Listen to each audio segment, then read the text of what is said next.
ఆ ఎదుటి వ్యక్తి నష్టపోవడం సంగతి ఎలాగో అలా ఉంచండి. దేవుడు వారికి కావలసిన మేలు వారికి చేస్తాడు, కానీ నీవు చాలా తీవ్రంగా నష్టపోతావు. తెలుసో తెలియకో చాలా మంది ఈ పని చేస్తూనే ఉంటారు. మానవ స్వభావమే అది. లేని వార్తను ఏం చేయకూడదట, పుట్టించకూడదు. ఎవడో ఒకడు ఉంటాడు దుష్ట సంబంధి, వాడు ఒక లేని వార్తను పుట్టిస్తాడు. కొంతమంది దాన్ని భుజాల మీదకి ఎత్తేసుకుని ఇంక లోకమంతా చాటి చెప్పేయడమే మా గమ్యం, ఇదే మా జీవిత లక్ష్యం అన్నట్టుగా ఆ లేని వార్తలను చెప్పండి ఇతరులకు ఏం చేస్తూ ఉంటారు, స్ప్రెడ్ చేస్తూ ఉంటారు. మళ్ళీ ఎంత స్మార్ట్ గా ఉంటారంటే, ఏమనండి ఇది మనకు జరిగిందో లేదో తెలియదు కానీ ఇలా అయిందటండి అన్నట్టుగా కొంతమంది లేని వార్తలన్నీ కూడా చెబుతున్నారు. జాగ్రత్త సుమ. ఎవరి గురించి అయినా, వాళ్ళు ఎవరైనా కావచ్చు, నీ ఇరుగు పొరుగు వారు కావచ్చు, నీ కుటుంబ సభ్యులు కావచ్చు, నీ బంధువులు కావచ్చు, నీ సంఘం కావచ్చు, నీ సేవకులు కావచ్చు, ఎవరైనా ఒక లేని వార్త నీ దగ్గరికి వస్తే అది నువ్వు చూడలేదు కాబట్టి, నువ్వు వినలేదు కాబట్టి అది వాస్తవమా కాదా నిర్ధారించుకునేంత వరకు కూడా జాగ్రత్త. ఆ వార్తను నువ్వు స్ప్రెడ్ చేయడానికి వీల్లేదు. అలా చేస్తే నువ్వు దుష్టునితో కలుస్తున్నావు అని బైబిల్లో రాయబడి. దుష్టత్వానికి తగిన శిక్షను ఒక మనిషి భరించాల్సిందే. లేని వార్తలు పుట్టిస్తున్నావా? ఇతరుల మీద లేని వార్తలు ప్రకటిస్తున్నావా? ఏదో ఒక మాట వేసేసి ఒక మాట చెప్పేద్దాం, సమాజంలో వారిని బదనాం చేసేద్దాం, సమాజంలో వారిని ఈడ్చేద్దాం క్రిందకి అని అనుకున్నామేమో, కానీ అక్కడ నష్టపోయేది వాళ్ళు కాదు. ఎందుకంటే వాళ్ళు దేవుని చేత ఏర్పాటు చేయబడిన వాళ్ళైతే, లేదా దేవుని ఆత్మ ద్వారా నడుస్తున్న వాళ్ళైతే దేవుడు వారిని నిలబెట్టేస్తాడు, ఇబ్బంది ఏం లేదు. కానీ నష్టపోయేది ఎవరు? నువ్వే. లేని వార్తలను పుట్టించే పరిస్థితుల్లో ఫాల్స్ రిపోర్ట్ అన్నాడు, అందరూ బట్టి ఇంగ్లీష్ లో. ఫాల్స్ రిపోర్ట్ అంటే లేని వార్తను పుట్టించడం, రూమర్స్ క్రియేట్ చేయడం, వాటిని స్ప్రెడ్ చేయడం.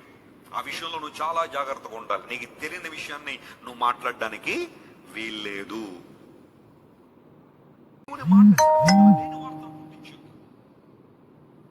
ఒకసారి ఒక వైజాగ్ లో ఒక చిన్న పేపర్ వేస్తూ ఉంటాడు అతను, క్రిస్టియన్ పేపర్ అని చెప్పి.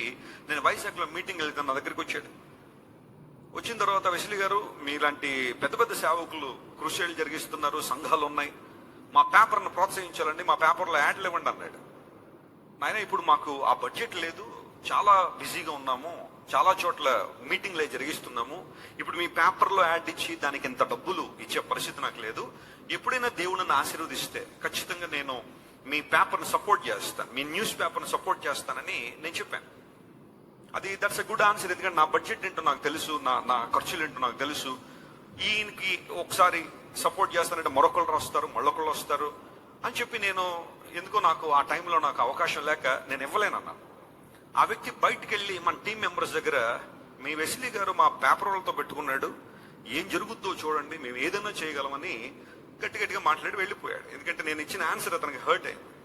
అతనికి కావలసిన డబ్బులు నేను ఇవ్వలేదని, లేదా యాడ్స్ నేను ఇవ్వనన్నానని భయంకరంగా వెళ్ళి, ఆ తర్వాత అంత బాగానే ఉందనుకో, 2 నెలల్లో అప్పటికి నా వివాహం జరిగి బ్లెస్సీ గారితో వివాహం కొంచెం ఆనందంగా ఉన్న ఆ సమయంలో ఒక పేపర్ కట్టింగ్ ఎవరో పంపించారు నాకు.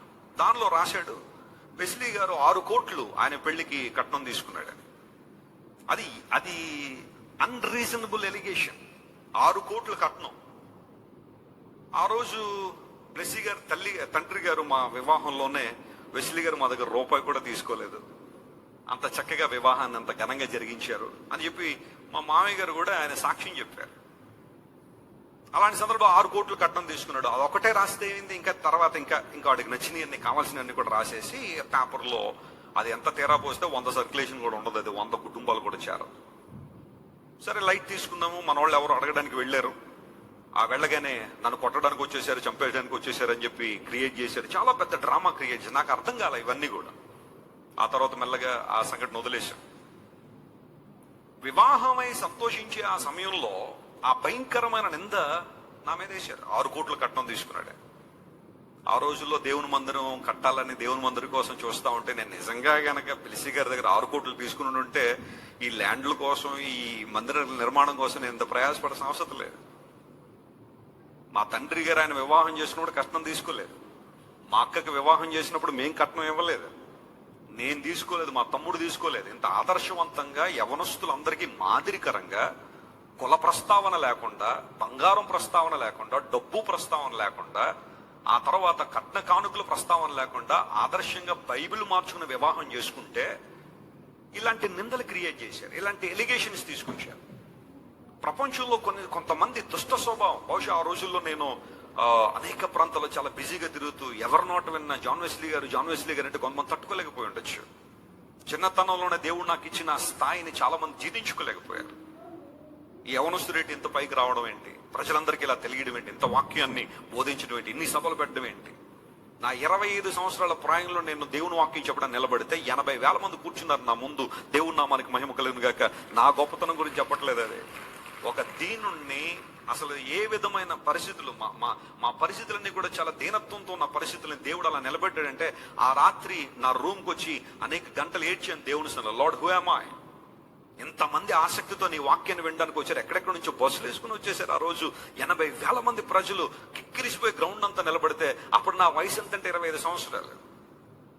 ఆ ప్రాంతంలో ఒక పెద్ద పాస్టర్ గారిని తీసుకొచ్చి వెస్లీ గారు షాల్వా కప్పమంటే కప్పనన్నాడు ఆయన. ఆ కుర్రోడు నేను కప్పడం ఏంటన్నాడు. నేనే బాధపడలా. నా పని ఏంటో నాకు తెలుసు, నా గమ్యం ఏంటో నాకు తెలుసు. నా వయసులో సగం లేదు ఆ అబ్బాయికి, నన్ను షాల్వా కప్పమంటారా అతనికి అని చెప్పి నో అని చెప్పి పక్కన కూర్చుంటే మరొకరు ఎవరో కప్పారు. నేను షాల్వాల కోసమోనో పూల బొకేల కోసమోనో దండల కోసం ఎప్పుడు నేను ప్రాధేయపడలేదు, ప్రాకులాడలేదు. ఇన్ఫాక్ట్ నేను చెప్తాను చాలా సందర్భాల్లో సన్మానాలు చేస్తే వద్దంటాను నేను.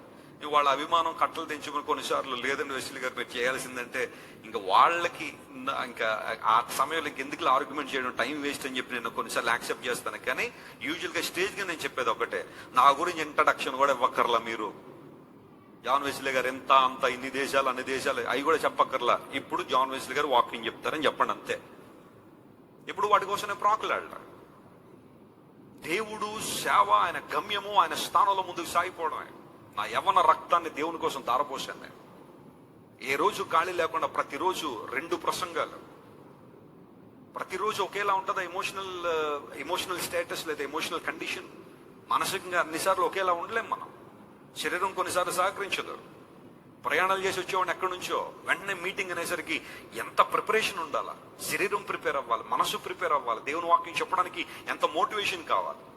ఎన్నో రోజులు నిద్రలేని రాత్రులు, ప్రతి రాత్రి ఆ కారులో పడుకుని కొన్ని సందర్భాల్లో మా డ్రైవర్కి నిద్ర వస్తే నేను డ్రైవింగ్ చేసుకుని ఇన్ని ప్రాంతాలు తిరిగి అన్ని గ్రామాలు సంచరించి దేవుని సువార్త ప్రకటిస్తే కొంతమంది ఈజీగా లేని వార్తను ఒకటి పుట్టించి మొత్తం ఇంతవరకు బిల్డ్ చేసుకున్న ఆ రాజ్యాన్నంతా లేదా దేవుని రాజ్యాన్నంతా కొంతమంది కొలాప్స్ చేసిన ప్రయత్నం చేస్తారు. కానీ చెప్తున్న దేవుని సేవకునిగా ఎవ్వరి వల్ల కాదు అది. దేవుని నా మనస్తోత్రం కలుగును గాక.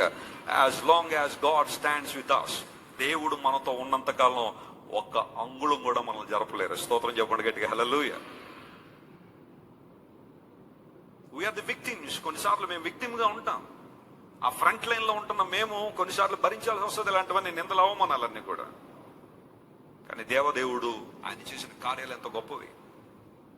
లేని వార్తను పుట్టించొద్దు, ఆ పుట్టించిన వార్తను క్యారీ చేయొద్దు. నీకు తెలిస్తే మాట్లాడు, తెలియకపోతే జాగ్రత్తగా దేవుని సన్నిధిలో ప్రార్థించాయి.